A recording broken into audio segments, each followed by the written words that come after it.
ভারত কিভাবে বন্ধু হয়? যেই দেশের সাথে আমাদের মাত্র 54টা আন্তঃসীমান্ত নদী আছে, সেই 54টা নদীর মধ্যে 36টা নদীতেই ভারত বাদ দিয়ে। আচ্ছা, তুই যে এইসব উল্টোপাল্টা কথা বলছিস, এই কথা শুনে কে বলতো? আর তোর কাছে কে মাইক্রোফোন দিয়েছে? যার কি টাকার দরকার ভারতের বিরুদ্ধে সস্তা রাজনীতির জন্য?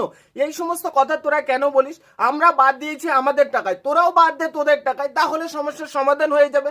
আর বাদ কখনো কারোর অপকারের জন্য দেয় না, সবসময় উপকারের জন্য সঠিক কাজই হয়ে থাকে।